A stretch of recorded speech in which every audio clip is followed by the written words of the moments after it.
360 டிகிரியும் நமக்கு எதிர்ப்பு பகைதான். எந்த பக்கம் திரும்பினாலும் தப்பிப்பதற்கு வழி இல்லை என்கிற அளவுக்கான நெருக்கடி.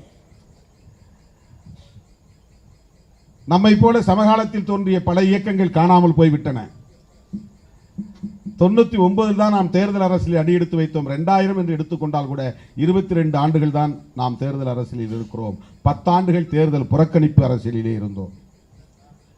இந்த தேர்தல் அரசியலில் அடியெடுத்து வைத்த பிறகு கடுமையான அவதூறுகள், இல்லாத பொல்லாத அவதூறுகள், அல்லாமல் குறையுமா கில்லாமல் வலிக்குமா என்பார்கள், இல்லாமல் புகையுமா என்பார்கள். ஆனால் அரசியலில் இல்லாமல் புகையும், அல்லாமல் குறையும். அதுதான் அரசியல். இல்லாமலே புகையும், அல்லாமலே குறையும். அதுதான் அரசியல். அவ்வளவு கதைகளை கட்டினார்கள், அவ்வளவு அவதூறுகளை பரப்பினார்கள், அவ்வளவு வலியை ஏற்படுத்தினார்கள், அவ்வளவு மன உளைச்சலை தந்தார்கள். இன்னொரு புறம் நக்சல்வாதிகளோடு என்னை இணைத்து, என்னை பிணைத்து சிறைப்படுத்துவதற்கு கடுமையான முயற்சிகளை காவல்துறையினர் மேற்கொண்டார்கள். நான் எங்கு சென்றாலும் என் பின்னால் கியூ பிரான்ச் போலீஸ் வந்து கொண்டே இருக்கும்.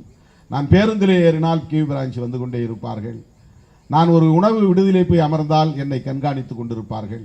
திடீரென்று அவர்கள் பழைய ஆளே அல்ல, மதுரையிலிருந்து வரக்கூடியவர்கள் அல்ல, அந்தந்த பகுதியில் அவர்கள் தகவல் கொடுத்து என்னை பின்தொடர்வார்கள். அப்படியெல்லாம் பல்வேறு வகையான நெருக்கடிகளை கடந்து தாக்கு பிடித்து இன்றைக்கு இந்த களத்தில் விடுதலை சிறுத்தைகள் தன்மானத்தோடு தலை நிமிர்ந்து நிற்கிறது. அரசியல் களத்தில் தவிர்க்க முடியாத ஒரு அரசியல் சக்தியாக நிமிர்ந்து நிற்கிறது. நம்முடைய இயக்குனர் பொன்வண்ணன் அவர்கள் சொன்னதைப் போல அப்படி இது தாக்கு பிடித்து நிற்பதற்கு காரணம் புரட்சியாளர் அம்பேத்கரின் கொள்கையை நாம் உண்மையாக உள்வாங்கிக் கொண்டு அதில் உறுதியாக நிற்பதுதான்.